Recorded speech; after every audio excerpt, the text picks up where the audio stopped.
Hello and welcome Universe Mode. This is Smackdown. We are coming to you from Paris, France. Yes, apparently it's now different parts of Europe that Smackdown want to try and conquer, and they're going to kick things off with trying to do just that within the beautiful land of France. Here we are here and ready for the first Smackdown following an iconic Judgment Day pay-per-view. While it was a huge night, while it was an incredible show as well, the majority of the roster that was involved in that night has been given the night off, but Kenny Omega is not willing to accept that.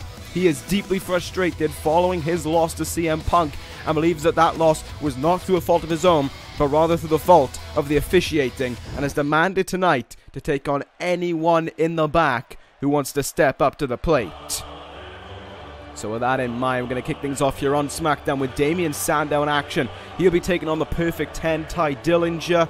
And it has been a wild week for SmackDown, really. Just everyone on the roster trying to just come to terms with what an outstanding night Judgment Day was for the brand. As much as I hate to admit it, it was just that.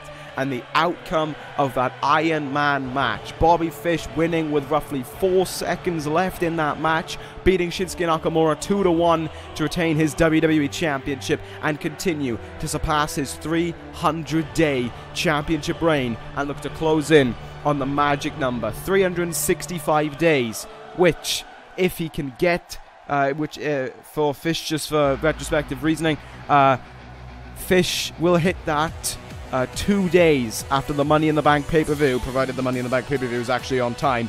He will hit it at that point.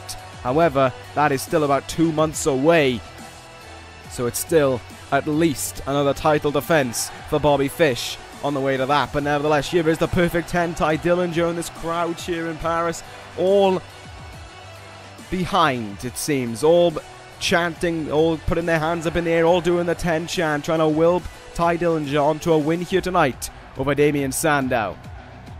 Sandow, last time we saw him, was in that little mini tournament to determine the number one contender for the Intercontinental Championship at Judgment Day, which of course was won by Finn Balor. However, Balor was just unable to defeat the Beast Brock Lesnar, and therefore he remains still your Intercontinental Champion. Only one title changed hands in the entire show, but the good thing is we'll be seeing those new champions in action later on tonight.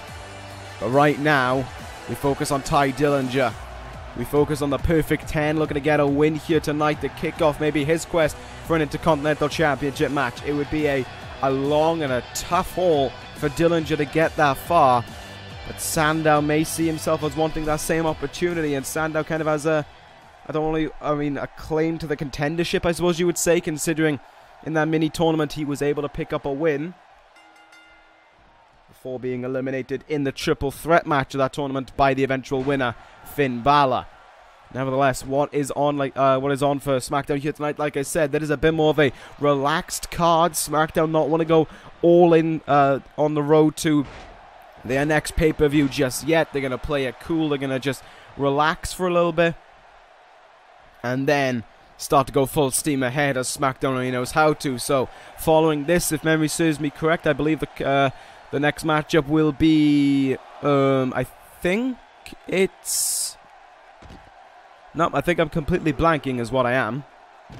No, I'm not. Alright, never mind. Scrap that. It is going to be AJ Lee against Trish Stratus up next in the, of course, in the women's division. Then we're going to have an interesting triple threat match. Jay Lethal will take on the debut, one of the men making his debut finally on this brand in Rusev and John Cena. All three of those men haven't really been on SmackDown in a while, and it's an opportunity for them to get their name out there, get a little bit of attention to them, and of course, pick up a win and continue to and try and build momentum in the weeks to come on the road to the next pay-per-view. Then, following that, we're going to have the tag team matchup. We're going to be seeing the Young Bucks taking on the new WWE Tag Team Champions, the Revival, in what is destined to be an incredible matchup. I mean, the Revival did all they could to be to become WWE Tag Team Champions. It was an absolutely outstanding performance by them. They had to go through not only the Dangerous Alliance, but also the Ascension, and they pinned both teams to capture those WWE Tag Team titles. Incredible work for the Revival. Finally, they've got their just deserves, and now here tonight we get to see the new Tag Team Champions in action. But of course, despite the fact I'm singing their praises as if this crowd is going to cheer the Revival's name, of course that is far from the case. They're not going to be cheering anything for the Revival, but it was still an incredible moment for the Revival on the night. Whether you love them or hate them, you have to admit it was outstanding to witness. And then, of course, our main event, as we saw earlier on, Kenny Omega, distraught, agonized, pissed off, all kind of words, whatever else you can think of, when in regards to that match at Judgment Day against CM Punk. Punk, of course, hit a GTS, and I said it on the, I said it at the moment as well. That looked as if Omega's arm was under the ropes. Omega still believes it'll be such that the referee is not, has not commented on his overall opinion on it. He is still yet to come to a consensus on it. Really, he's yet to say whether he was in the right or the wrong. Because of that, Omega believes that match should have continued on. He believes it would have been a win for Kenny Omega, and due to that, he's challenging absolutely anyone in the back, as we said, to an open challenge later on tonight. While the likes of Finn Balor, Shinsuke Nakamura, Brock Lesnar, Bobby Fish, those kind of guys are not here tonight, there are still some names in the back who may want to try and just go out there and get a win under their name. You know, notch a win in the victory belt, such as, I think Sami Zayn is backstage, Kevin Owens, Ricochet, Kota Ibushi. Those kind of guys are indefinitely backstage and will be looking to get themselves out on the main stage and get a win. But Ty Dillinger right now pulls down the knee pad. Ty Dillinger ready to go for it. Holds him up on his, looking for the tiebreaker, but it's not to be. Very good observation there by Sandow to get out of the way, but look at how Dillinger stays on the attack. Stays on front here, stays with his mind on the mission at hand. But it's a very nice counter there by Damien Sandow, giving himself some breathing room. Problem is, I think, with these two men getting victories, is it's all well and good building momentum, but you got to think about what's at the end of it all. You've either got Brock Lesnar or Bobby Fish, and you know, no offense to either of these guys, but I don't think they can beat them. I'm pretty sure I said during the tournament that Sandow may have had the credentials to defeat them, but not anymore. I don't think Sandow, after Finn Balor, after the Demon couldn't even beat the Beast, I'm not too sure who can beat Brock Lesnar at this point. So I think it will need a changing of the guard and a better Intercontinental Champion for either of these guys to stand an opportunity at getting a huge win in their career. Ty Dillinger now using the other knee pad, using the knee pad that's covered there in order to hit that move. Kind of weird that he would do that, but he's hoping for it's a win. No, it's not. It's a 2 count. Sadly for Dillinger, he's still got a bit of work to do before he can get that illustrious 3 count and that victory that he oh so craves, I imagine, over Sandow. Both men feeling the effects of this matchup. Sandow with a lovely big boot in the face, then you almost saw like a whiplash effect by Dillinger as his head bounced off the mat. Sandow with a nice reversal now from behind. Sandow with the "you're welcome" and floors Dillinger for what should be a win. There's 1, there's 2, there's 3. It is enough. It's a win for Damien Sandow over Ty Dillinger. Credit where credit's due there to Dillinger. He did give it one hell of a fight. It looked as if maybe if he had been able to nail that tiebreaker, hello referee, when the knee pad was pulled down, he may have been able to get the win. But Sandow's adversity, his quickness to counter out of a dangerous situation, got him the win here tonight. Damien Sandow now might build momentum heading forward. Of course, with there being no number 1 contenders for either championship, this could really slot Sandow in for either the Intercontinental or the WWE Championship. There's really anyone's game right now because we've got such a long road to go until the next pay-per-view. So there we go, good win for Sandow. And now we're going to move on. It's AJ Lee and Trish Stratus up next.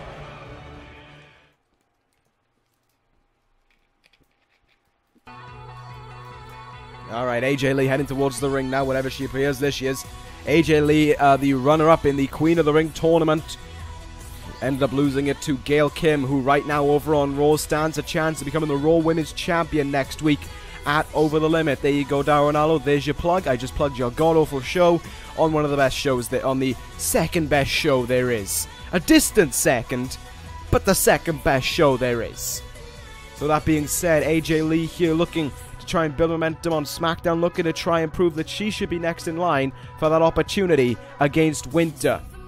Winter now, of course, the SmackDown Women's Champion. She picked up the win to retain her Women's Championship against Sasha Banks at Judgment Day. It was a very back-and-forth matchup, and both women really gave it their all to win the matchup. But in the end, Winter's strength was just too much for Sasha to hold on to, and once again, that back of hers was brought into question. And once Winter was able to go to work on the back and just really restrict how much Sasha could get going, considering she hit such a precise point of the back as well, there was just nothing Sasha Banks could do by the end of it. She just had to admit defeat to Winter, but she did not go down without a fight, and that's where you've got to give credit to the boss. But now we focus on this match. It is Trish and AJ Lee. Both women hoping to get a win. It's been a while, I think. Well, I mean, we've seen AJ Lee once. No, maybe twice. It might actually be once. I can't remember how long it's been. It may have only been twice since we've seen since the Queen of the Ring that we've seen AJ Lee in action, and I don't remember her picking up a win. So AJ Lee here going to be desperately looking for a victory.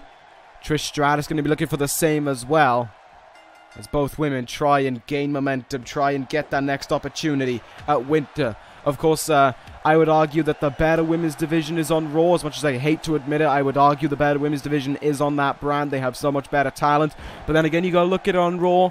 A lot of their great talent isn't used. Asuka, Alexa Bliss, where have they been for a while? We haven't seen them in a long time, those two women right there. They got Charlotte in the draft. She hasn't been used. Who else have they brought in? Well, they've got... let's have a look. They've got Gail Kim Page and Becky, who they're utilizing, utilizing well. There we go. I finally got English out. But, you know, those three names right there could be given an opportunity. And, I mean, they have been given opportunities in the past for a while. Well, maybe not Charlotte, but... No, Charlotte has had opportunities actually to challenge for the championship. But for a while, Alexa Bliss was a thorn in the side of Becky Lynch for the Women's Championship. And now Asuka, of course, she is still a very strong competitor, but she is not getting the opportunity. She's being overlooked as well. So, you know, you just got to think about maybe SmackDown might be able to utilize its division better as time goes on. Obviously, they're not utilizing the likes of Naomi, Summer Rae, Ivory, you know, those kind of people, but they are still being able to make some names. And, of course, they're being able to rely heavily upon the likes of Winter and Sasha Banks, who, of course, we saw at Judgment Day, putting on a very strong match in what was already an incredibly strong card. AJ Lee with a nice knee in the gut there of Trish Stratus, and now utilizing the hater advantage there. While it may not be legal, not much the referee can do. He can administer a 5 count, but it's not as if AJ Lee is going to choose to follow it. Another counter there, and AJ's throat there seemed to go right into the ropes. Could be a big turning point in the matchup, or not. What a move there by AJ.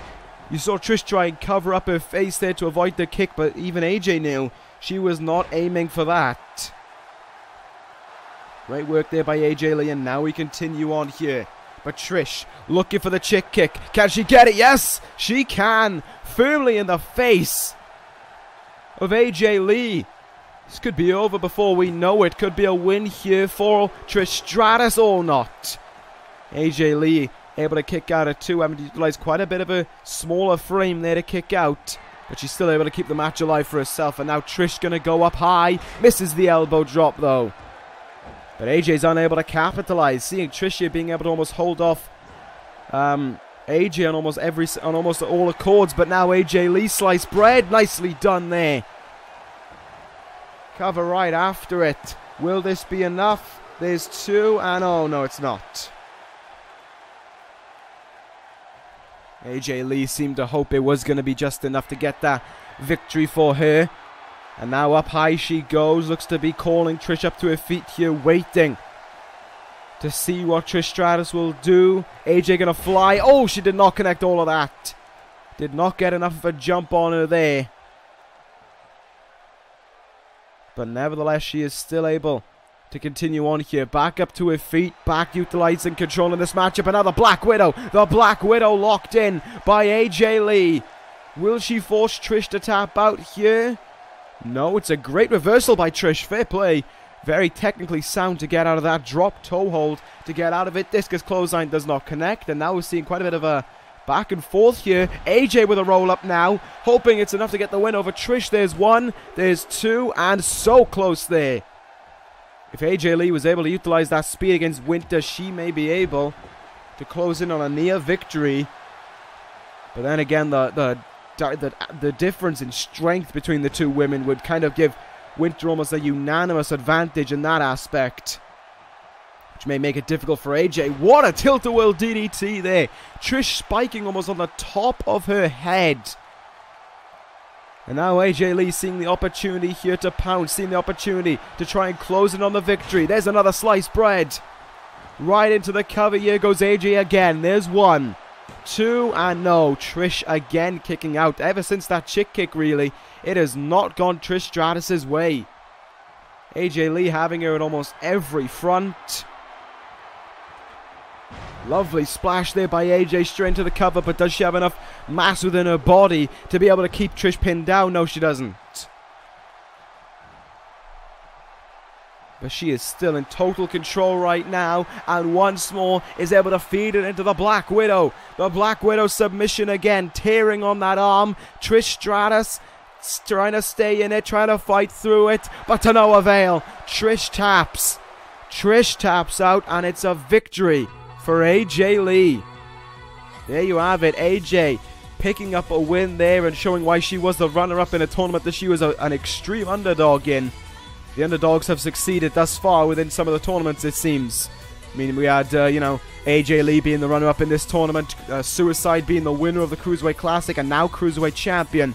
AJ Lee would like to hope that the Women's Championship is at some point around her waist, and she is somehow able to dethrone Winter and take that championship away from her. But there we go, nice win for AJ, and we'll continue to see what can happen in the weeks to come when it comes to that Women's Championship division. But now we're going to move on.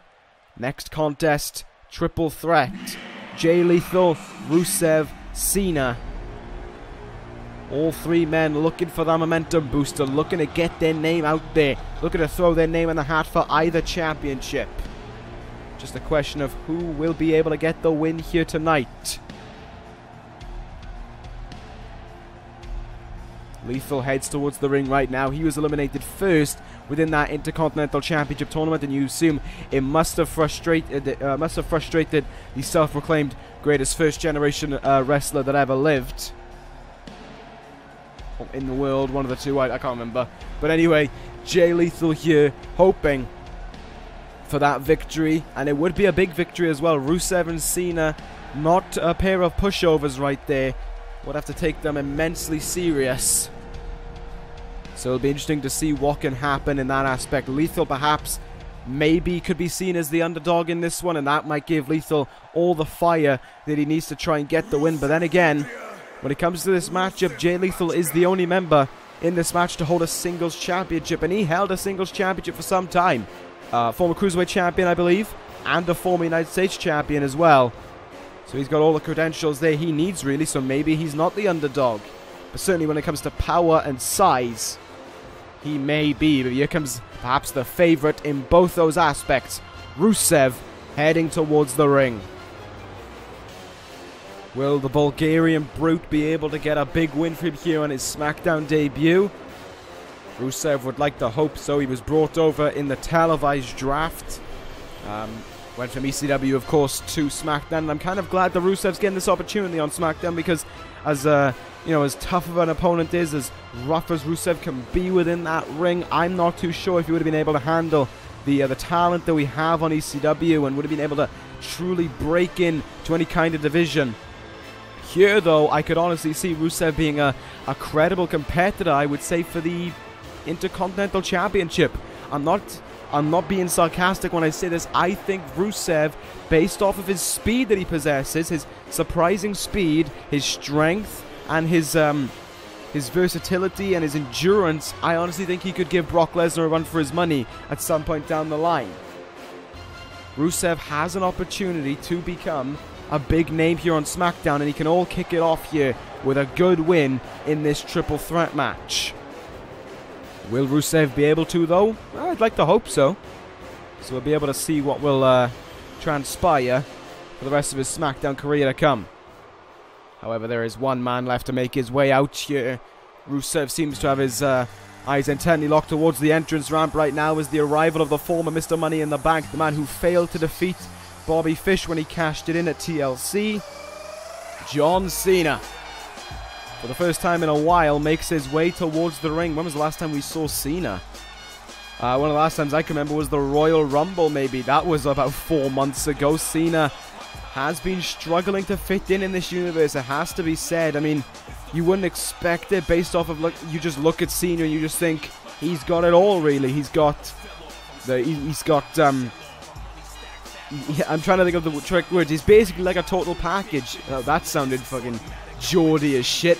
But he's got like an incredible total package to him. He has that speed. He has that pound for pound strength. And he has that desire and that heart, as it says on the back of his shirt there, to just never give up. Cena is one of those people you expect to just be able to go through it all and be able to outlast everyone and everything. But it has not been the case for Cena, really, for some time. I mean, Cena was able, of course, to win that Money in the Bank, and it seemed as if his career was turning around. But it's not been a good road for Cena. It's been a really tough road for John Cena to negotiate down. And he's probably going to hope that he can turn that all around here tonight with a win in this triple threat match, with a win over Jay Lethal and Rusev. Cena, actually, I believe the last time we may have seen Cena was when he lost to Brock Lesnar a little while back, maybe. I think it was something along those lines, but nevertheless, Cena could try and test Brock Lesnar again if he wants to. He already knows that, well, I mean, that wasn't a TLC match when he lost to Fish, so maybe in a one-on-one confrontation he could try, but Fish is an incredible technical wrestler. In fact, the greatest technical wrestler in the world, as I say, so he may have a bit of difficulty. And of course, if Shinsuke Nakamura couldn't do it in 30 minutes, could John Cena? So that being said, this matchup getting underway here. Lethal, I mean, I was about to say Lethal getting off to a nice start, but all three men are really just going to work on one another right now. Neither man getting an impressive start over the other. None of the men getting a dominant start, really. Cena right now throwing both men into the corner here. I wouldn't have done it this way. I would have thrown Rusev into Lethal, but whatever. It's a collision between the two men. I think they batted heads in that, well, butted heads even. And Cena can try and get an advantage from this now. Cena got him into a face planter there. Very versatile move there from Cena. Able to utilize his strength to his advantage. But Rusev just kind of holding him at bay for a second. Rusev looking for some kind of choke slam, but he's countered.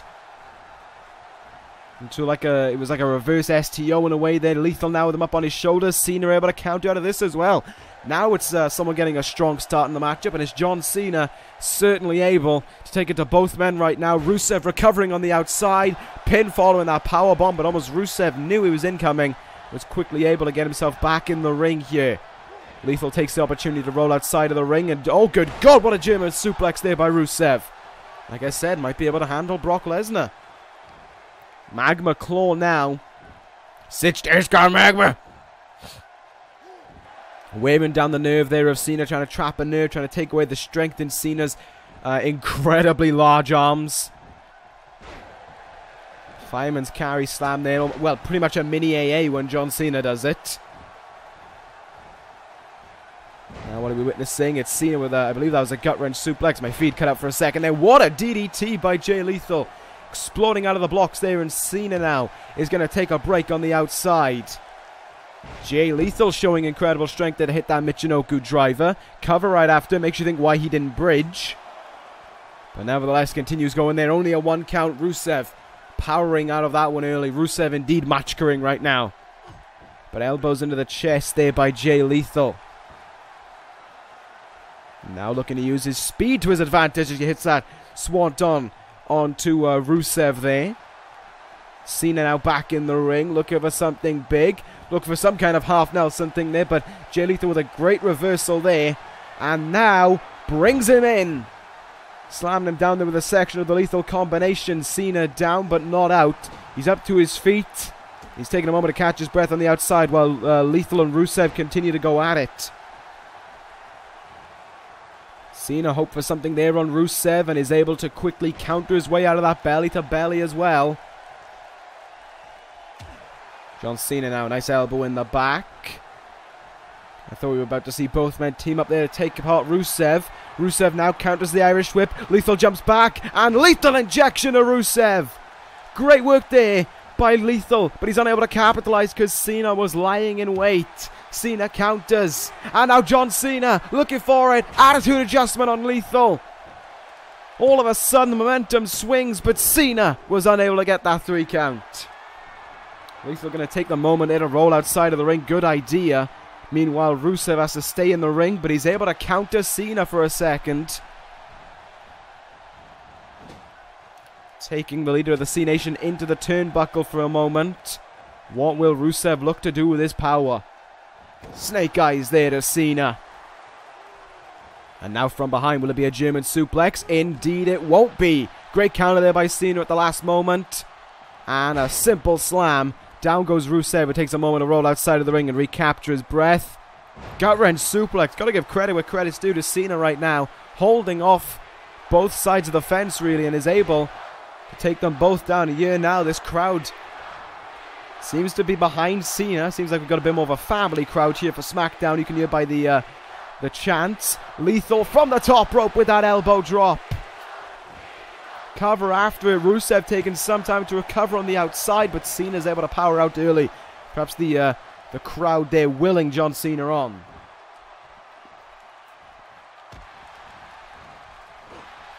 What a counter there by Cena. Able to shrug off one man and then go right for the other. Sweep the legs of Rusev and came a little bit close there to winning that match. Oh, good God.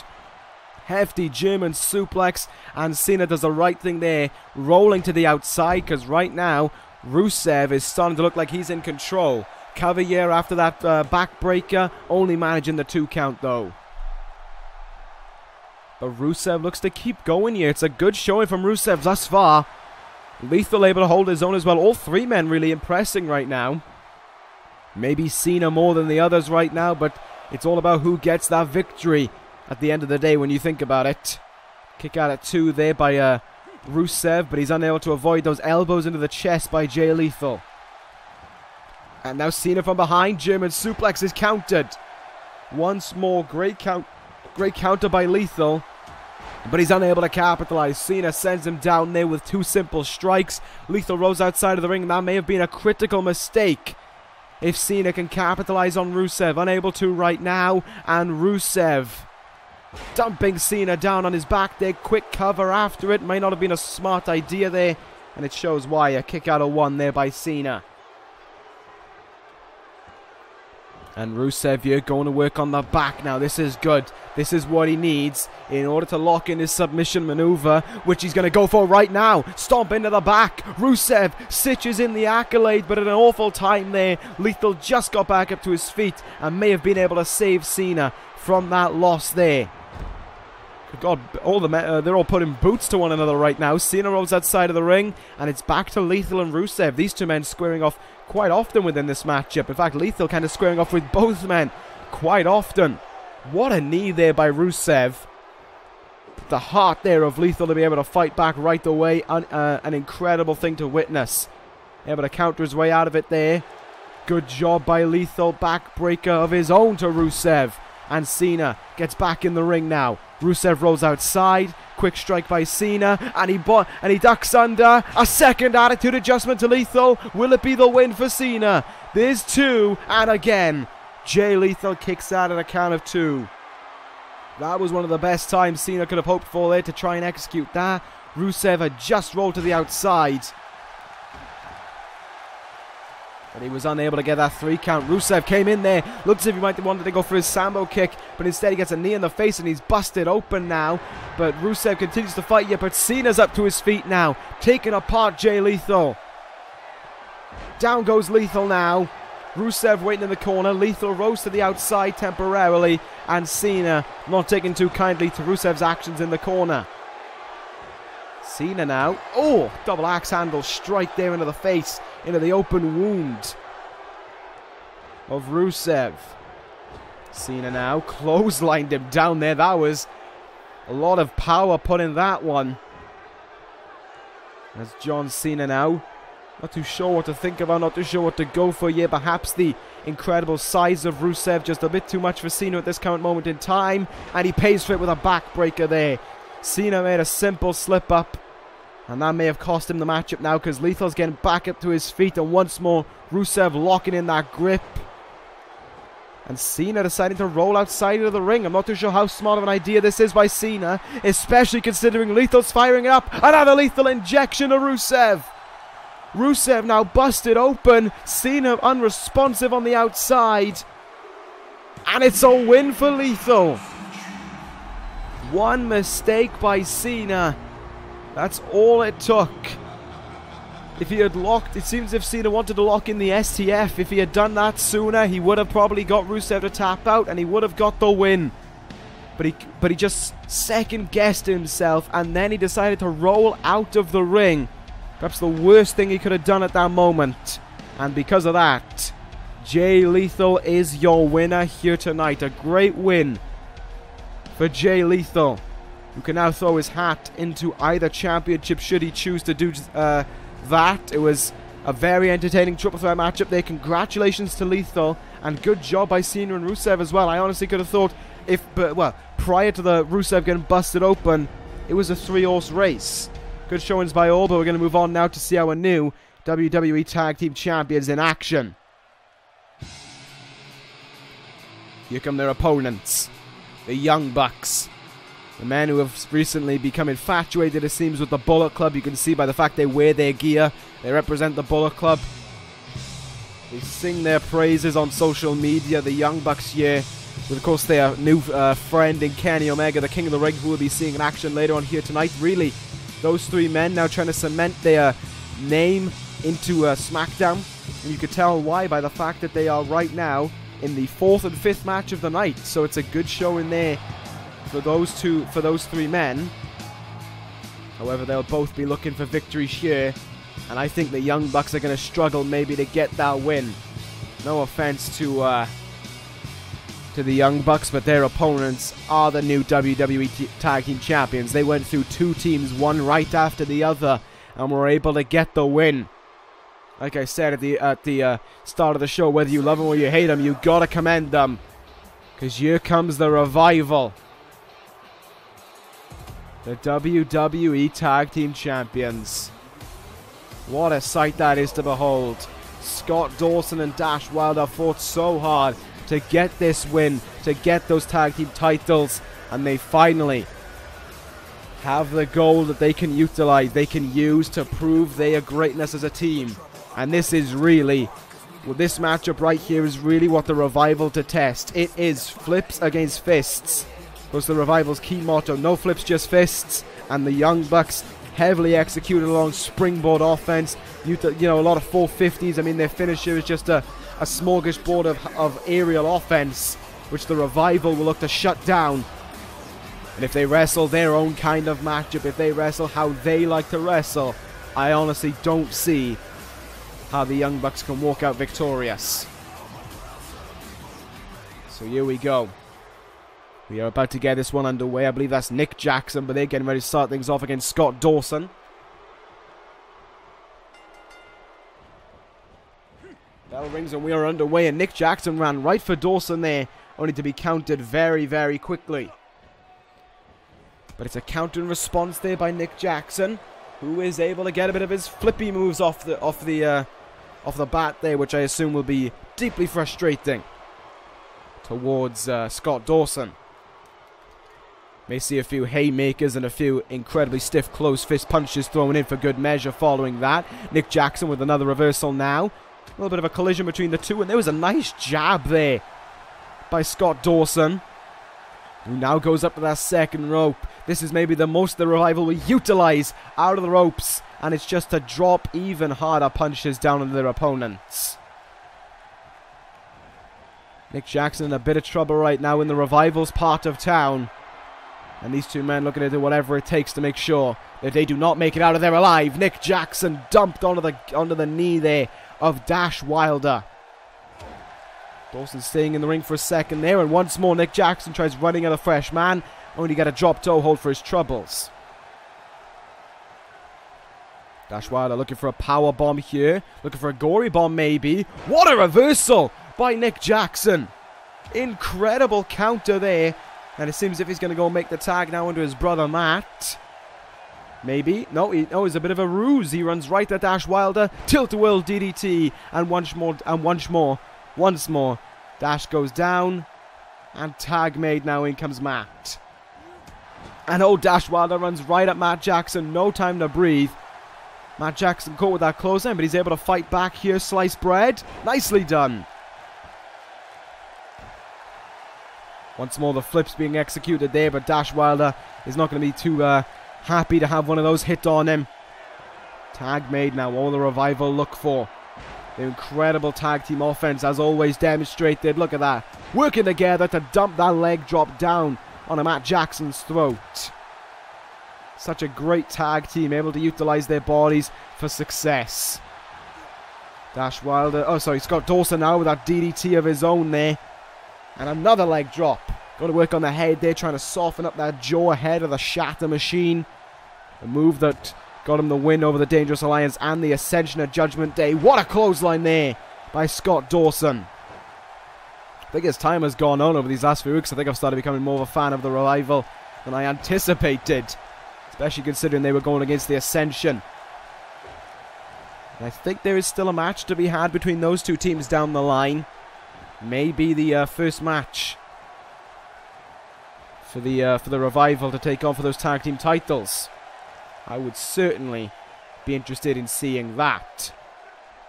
Good jawbreaker there by Matt Jackson. Not seeing a whole lot of super kicks right now from the Young Bucks. Their super kick party kind of a stray. Spear countered there into a DDT by Scott Dawson. Great awareness there by one half of the tag team champions. And again, able to just close down whatever Matt Jackson hopes for there in the best way he knows how. Just a simple, hard-hitting strike. Tag made here. It looks like they're setting it up. Here we go. Shatter Machine by the Revival. The new tag team champions looking to close in on an easy win over the Young Bucks. And it is just that. Wow. Even after that tag team turmoil match at Judgment Day, the Revival looking fresh as ever. Looking at prime condition right now, and it really begs the question, who can stop these men? I know it's only a few days into their tag title reign, but seriously, who is going to be able to take those titles away from these two men? We'll find out, of course, when the time comes around at the next SmackDown exclusive pay-per-view, but the Revival right now looking unbeatable. Maybe the only team who can bring them to such a front is the Ascension. We'll find out, of course, in the weeks to come who will be the first challengers for the Revival. So that being said, the tag team champions celebrate a victory here in Paris, and now we're going to move on to our main event. Kenny Omega has told anyone in the back to step up to the plate and face him. So the question is, who will step up to the plate? Who will face the King of the Ring? Who will face the man utterly annoyed internally, externally at what happened at Judgment Day? And as much as I respect CM Punk and all that he's done for this universe, and of course the times I've been siding with CM Punk, I agree with Kenny Omega. I believe his hand was under the ropes. I believe he initiated a rope break, and I'm going to use the example on ECW as well to support my point. Neville was undone by almost the same thing.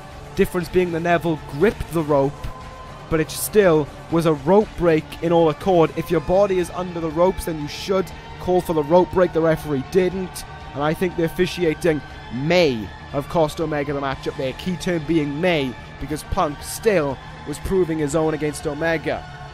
However, what I will say is, despite the fact that Punk got the win, because it was under questionable circumstances, do not be surprised if the SmackDown committee make an appearance around you again and announce that these two men will have a rematch at the next pay-per-view. So that being said, Omega feeling a little bit confident heading into this one. Like I said, he has challenged anyone to step up to the plate. Let's see who wants to challenge the King of the Ring. Wait, hang on. Hang on. Whoa, no. This... Alright, Tyson Kidd is a Raw superstar. One sec. Alright, ladies and gentlemen, effective immediately. I just got told this. Tyson Kidd has been drafted to SmackDown and was done so an hour and a half before the show began. Therefore, it gave him time to appear in this matchup. Tyson Kidd, the former World Heavyweight Champion, is now a SmackDown superstar. That was sudden, and that is a very strong draft pick. A man who has not been utilized since the new Raw General Manager came into play. Perhaps saw there was a new opportunity for him. There was a new horizon for the former World Champion, and Tyson Kidd will look to utilize, will look to advance on that new horizon here tonight when he faces Kenny Omega. And you can see on the outside, Omega does not know how to react to what he has just seen. Tyson Kidd, his 2016 was absolutely incredible.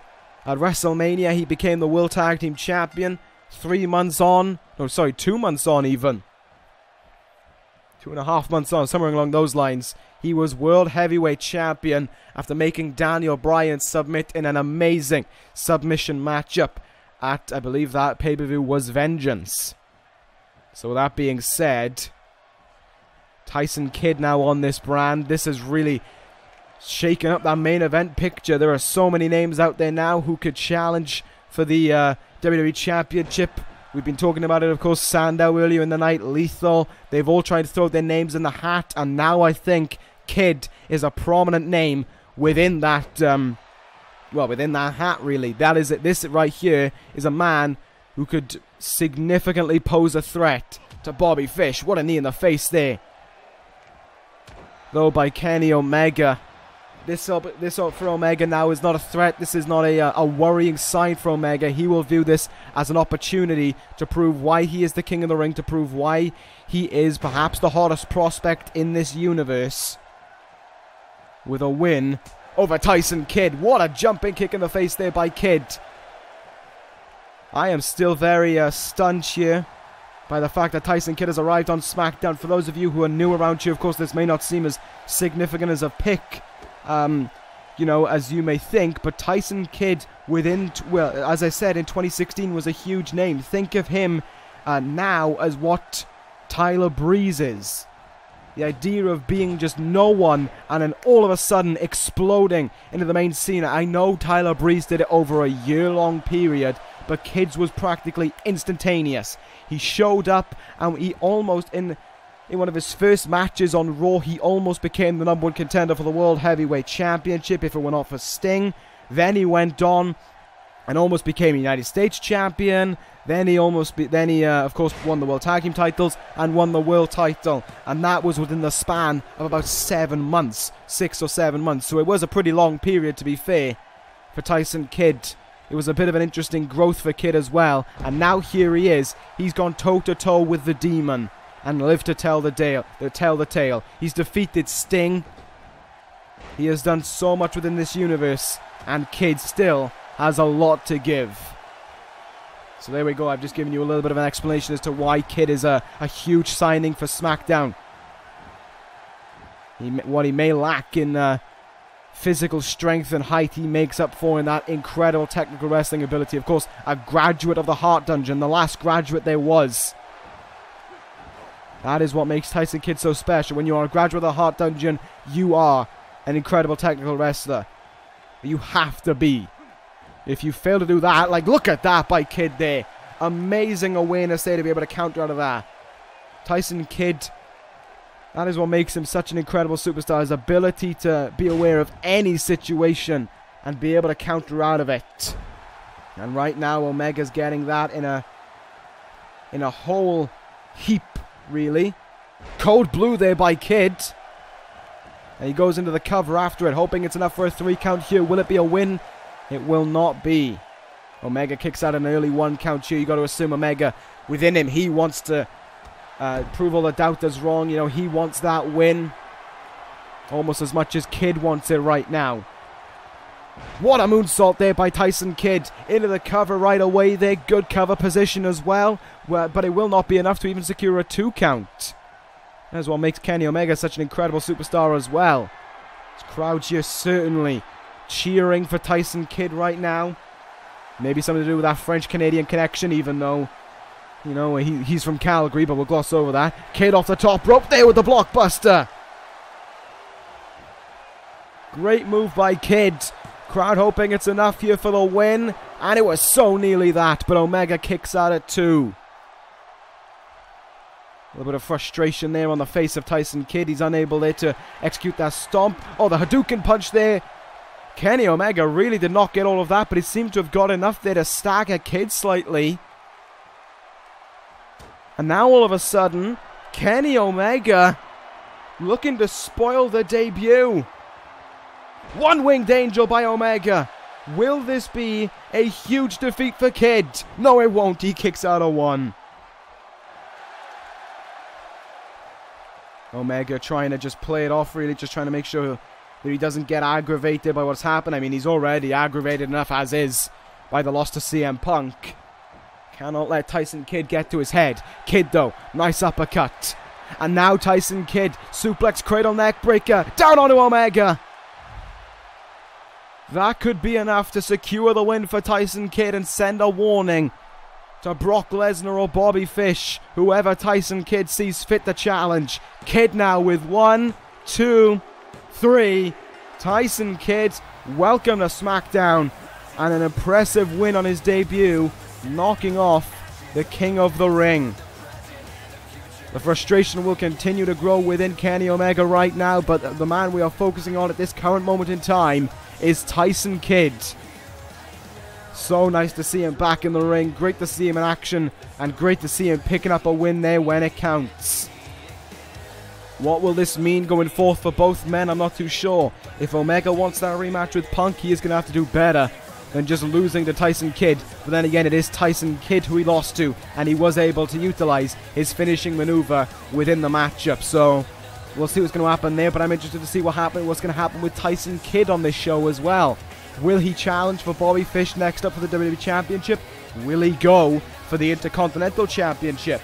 I'm not too sure, but I know I am deeply vested within this, and I'm interested to see what will happen on the road to SmackDown's next exclusive pay-per-view. The second best showing within this universe, going strong. Anyway, there you go. That is going to end this episode of Universe. Thank you guys for watching. Take care, guys, and ta-ra.